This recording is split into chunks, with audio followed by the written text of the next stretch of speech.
Tercero, las mentiras de la Comisión Warren. Ya hemos visto muchas pruebas y datos del atentado. La Comisión Warren, constituida poco después del asesinato por el nuevo presidente Johnson, estaba presidida por el juez supremo Edward Warren y de ella formaba parte también Alan Dulles, fundador de la CIA, que había sido cesado por Kennedy tras el fracaso de la invasión de Bahía Cochinos, en Cuba, porque Dulles reprochó a Kennedy que éste se hubiera negado a enviar los aviones norteamericanos en apoyo de los invasores, lo que produjo el fracaso de la invasión. También estaba el senador republicano Gerald Ford, que luego sería presidente de los Estados Unidos. Esta comisión, ya lo hemos mencionado, publicó en 1964, poco antes de las elecciones, los resultados y conclusiones de las investigaciones, en las que se reflejaba que Lee Oswald había sido el asesino, que había actuado solo y que lo había hecho por un insaciado anhelo de notoriedad y por enemistad política. Parecía un caso cerrado. Pero el esfuerzo y la curiosidad de muchos investigadores, periodistas y gente anónima sucumbidos ante la atracción de un caso tan notorio y ante las evidentes contradicciones de los resultados de la CW impidieron que todo quedara en el olvido.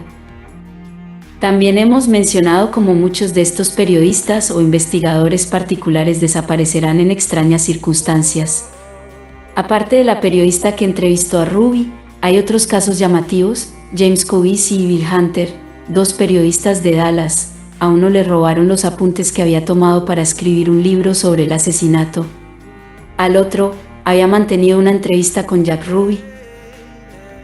Hay más muertes en extrañas circunstancias. Tom Howard, el primer abogado de Jack Ruby; Arlene Roberts, la mujer que había alquilado una habitación a Oswald en Dallas y que el día del asesinato testificó que llegó un coche de policía a su puerta y, tras sonar el claxon, Oswald salió de casa. Nancy Jane Mooney, bailarina del club de Ruby, que testificó que Ruby y Oswald se conocían desde antes del asesinato. Nancy Hamilton, otra de las bailarinas del club de Ruby, que testificó que cada noche pasaban decenas de policías de Dallas por ese local. William Whaley, el taxista que llevó a Oswald a su casa después del asesinato. Lee Bowers, el ferroviario que vio cosas extrañas tras la valla del montículo de hierba.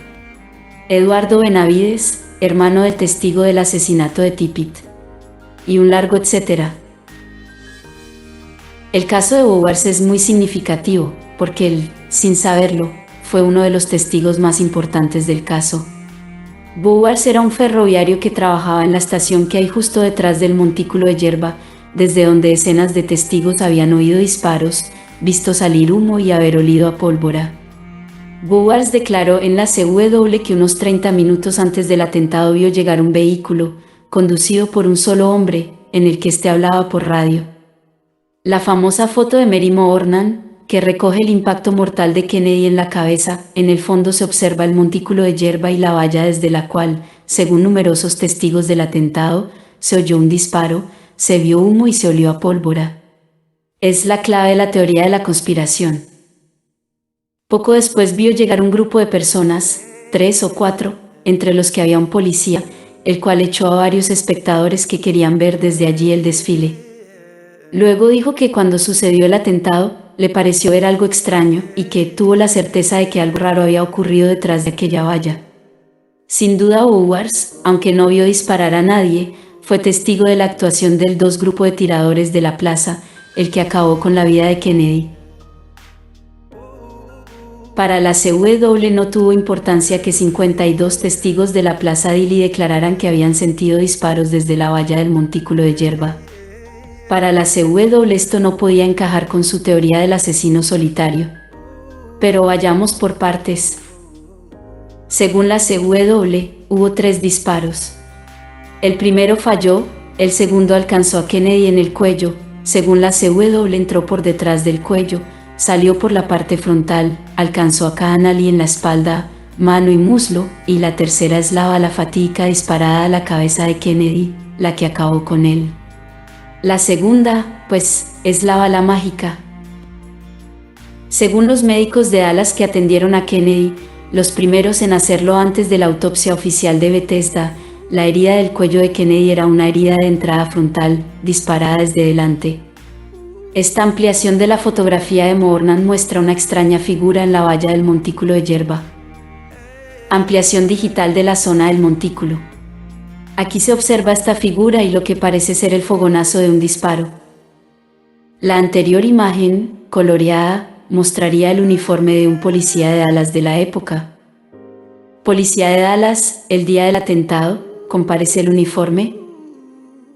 Declaración de los médicos. Tenemos constancia gracias a la rueda de prensa que ofrecieron justo después del anuncio de la muerte del presidente. El cirujano jefe de Dallas fue preguntado 2 veces y 2 veces ratificó que la herida de bala era entrante, disparada de cara a él. Esto es muy importante porque contradice de lleno a la CW.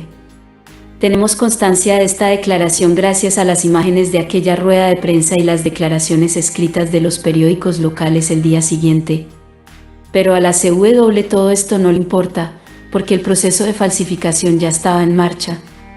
Es también muy importante que en esa rueda de prensa el cirujano jefe de Dallas dice que Khan Ali, el gobernador de Texas, está a punto de ser operado y se le va a extirpar una bala que tiene en el muslo. De esa bala no hay constancia, simple y llanamente ha desaparecido. Hubiera añadido una bala más a la lista. En cambio, la bala mágica aparece intacta en la camilla del gobernador. Según la CW, es la bala mágica que ha realizado 7 heridas a Kennedy y Khan Ali y ha aparecido ella solita en la camilla y casi intacta. Luego volveremos a esta bala, pero antes decir que los médicos de Dallas también declararon que Kennedy había sido herido en la espalda, unos 15 cm por debajo de la base del cuello. Todo esto, como digo, está reflejado con imágenes y texto en la declaración de prensa posterior al asesinato. El día siguiente, los médicos de Dallas que habían inspeccionado el cuerpo del presidente destruyeron todas sus notas, cosa inexplicable tratándose del asesinato del presidente de los Estados Unidos. ¿Qué o quién les presionó para hacer esto? Ya he dicho al comienzo que la autopsia de Kennedy debió hacerse legalmente en Dallas aquel mismo día, pero está claro que el golpe de Estado no podía consentir y no hubiera sobrevivido a una autopsia honrada en el Parkland Memorial. Para ello secuestraron el cuerpo de Kennedy y se lo llevaron a Bethesda, cerca de Washington. Esta autopsia fue llevada a cabo por 2 tenientes coronel sin experiencia en heridas de bala, al contrario que en Dallas, donde hay muchos heridos de bala y los médicos tenían mucha experiencia en este sentido, y bajo las órdenes de almirantes y militares de mayor rango. Gracias a esto la herida de bala entrante en Dallas, en Bethesda era de salida, para que cazara como herida producida por un disparo desde atrás, es decir, desde el depósito de libros. Si en Dallas la herida de la espalda estaba a 15 centímetros bajo la base del cuello, en Bethesda está en la misma base del cuello y se especifica como el orificio de entrada de la herida en el cuello. Por tanto, 2 heridas diferentes se manipulan para que parezcan una sola y se cambian las direcciones de las trayectorias para que casen con la teoría del disparo desde atrás, desde el depósito de libros. También la herida de la cabeza cambia. En Bethesda será el doble de grande que en Dallas y además el cerebro del presidente ha desaparecido por completo. Esto se sabrá solo años después, cuando el fiscal Jim Garrison pida un análisis del cerebro para sus investigaciones y al final le tengan que reconocer que desapareció. Es inaudito. Es auténticamente intolerable. El propio gobierno de los Estados Unidos reconociendo que el cerebro de JFK ha desaparecido. ¿Qué pasa? Que se les cayó por el camino. Está claro, el cerebro es de la consistencia de la plastilina y queda dibujado en la trayectoria de un disparo. Esta prueba hubiera sido insuperable para la CW. El cuerpo de Kennedy fue alterado quirúrgicamente durante el vuelo de Dallas a Washington y luego fue cambiado a otro ataúd. Todo esto fue realizado mientras su esposa Jacqueline asistía al juramento del nuevo presidente Johnson. Hasta entonces no había querido separarse del cuerpo de su difunto marido, pero ahora tenía que ser testigo del juramento y a duras penas lograron convencerla. El cuerpo de JFK estuvo unos 20 minutos solo, durante los cuales se le practicó una incisión en forma de estrella en la parte superior del cráneo, siéndole extraído el cerebro. Agentes del FBI que participaron en la autopsia de Bethesda reconocieron en su informe que el cuerpo daba la impresión de que había sido alterado. También en la autopsia de Bethesda se extrajo una bala del cuerpo de Kennedy. Esta fue entregada a 2 agentes del FBI, hay constancia documental de esa entrega, pero esa bala ha desaparecido y no sabremos jamás si era o no del mismo calibre que la utilizada en el atentado. Los médicos que realizaron la autopsia quemaron sus notas y se les ordenó que no realizaran comentarios de la misma. Las pruebas y las radiografías de la autopsia están selladas hasta el 2039. Diagrama de los disparos y las trayectorias. Si empezamos a contar balas, tenemos la bala que falló, la que hirió a James T. en el puente del tren, la bala mágica, la bala de Kahanali, desaparecida, la bala de Bethesda, desaparecida, y la bala del cerebro de Kennedy, desaparecida también junto al cerebro. Tenemos 5 balas como mínimo, pero podrían haber más. Un fotógrafo de Dallas tomó unas fotografías aquel día, en la Plaza Dilley, donde se ve a un adjunto de sheriff coger una bala del pavimento de la calle y guardársela en el bolsillo. La limusina de Kennedy fue inmediatamente limpiada y reparada por orden de Johnson, como hemos visto. El traje de Kennedy fue inmediatamente enviado a tintorería. Está claro que alguien tenía prisa por borrar las huellas de un golpe de estado. El propio informe Warren recoge numerosas fotografías en las que se observa el impacto de balas o trozos de bala en la limusina descapotada. Una de ellas se ve claramente como ha impactado en el frontal del parabrisas delantero. Tampoco la CW tuvo muy en cuenta el relato de una testigo que había visto a Jack Ruby pocos minutos antes del atentado conduciendo una furgoneta. De esta salió un hombre con lo que a la testigo le pareció un fusil enfundado. Pensó que era el servicio secreto que se estaba situando en la plaza. Ese mismo día, después del asesinato, acudió al FBI para aportar su testimonio de lo que había visto. El FBI le enseñó varias fotos y ella identificó a Jack Ruby. Cuando el domingo Ruby asesinó a Oswald ante las cámaras de TV, la testigo se quedó de piedra y confirmó a su familia que esa era la persona que ella había visto el viernes en la Plaza Dilley conduciendo una furgoneta. Ella lo había identificado al FBI antes de que asesinara a Oswald, pero cuando apareció publicado el informe Warren, la testigo lo leyó y vio cómo le habían manipulado su declaración, según la cual ella había sido incapaz de identificar a Ruby. La bala mágica fue uno de los mayores engaños, sino el que más de la CW para tratar de convencernos del asesinato de Kennedy. Según la CW, basándose en la teoría de un abogado llamado Aaron Spector, la bala encontrada en la camilla de Kahanali, qué curioso, una bala encontrada fuera del cuerpo del herido, había provocado 7 heridas, 2 a Kennedy y 5 a Kahanali. Esto podría parecer posible aunque muy difícil, pero hay varias evidencias que acompañan a la lógica. Aunque fuera posible que una bala causara 7 heridas, está claro que esta debería quedar totalmente deformada. Cuando se dispara un proyectil, cuando impacta, se deforma. Se dispararon balas comparativas contra la muñeca de un cadáver y el proyectil quedó totalmente destrozado. En el caso de la bala mágica, la bala está prácticamente intacta. Además, según la película que grabó Abraham Zapruder, es fácil ver cómo la bala que hirió a Kennedy no tiene nada que ver con la que hirió a Kahanali, puesto que transcurrió 5 segundos entre una y otra. El propio Kahanali declaró en rueda de prensa: "Tengo las imágenes", que la CW se equivocaba porque él mismo estaba seguro de que la misma bala que hirió a Kennedy no le hirió a él.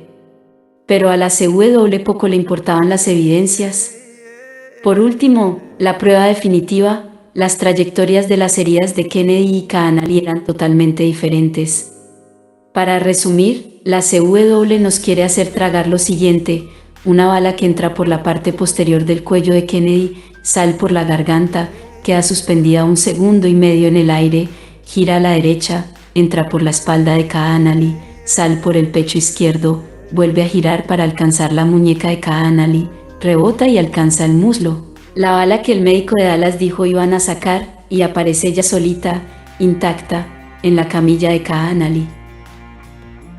Para la comisión Warren es más creíble esta teoría, claro está, que no la idea de más disparos. Como también es más creíble desechar el testimonio de 52 testigos que oyeron disparos desde el montículo.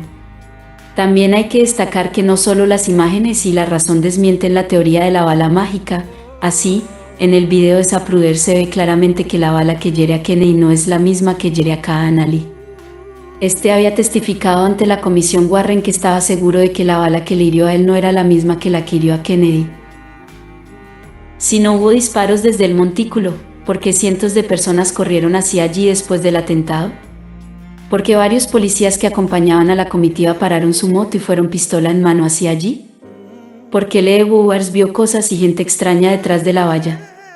¿Quiénes eran los individuos que según testigos y según un policía de Dallas se les identificaron como agentes secretos, cuando el servicio secreto dijo a la CW que allí no tenía a nadie vigilando la valla? Ya resulta curioso que un servicio de seguridad no se preocupara por poner allí a nadie en las más elementales normas de protección. Pero, entonces, ¿quiénes fueron aquellos que se identificaron con las placas del Secret Service? ¿Qué pasó con los supuestos vagabundos sacados de un vagón de la estación de detrás de la valla, que fueron conducidos a comisaría? Existen varias fotografías sacadas por un fotógrafo de Dallas, nunca publicadas, en las que se ven a 3 vagabundos conducidos por 2 policías. Han sido sacados del vagón y son conducidos a un supuesto interrogatorio preventivo. En la foto se ve claramente que de los 3, el único vagabundo auténtico es el último, anciano y con las ropas roídas. Los 2 primeros llevan ropas limpias, zapatos nuevos, cara afeitada, pelo bien cortado. No hay constancia de que los vagabundos fueran interrogados por la policía de Dallas. ¿Quiénes eran esos 2 hombres? Porque un testigo de la Plaza Dili vio a un hombre correr desde la valla hacia los vagones de la estación justo después de los disparos. La CW no hizo nada por investigar esto, lógicamente. Tampoco importa la actitud del hombre del paraguas, en un día soleado, ni el hombre que había junto a él levantando la mano, no como un saludo sino como una señal. ¿Quiénes eran?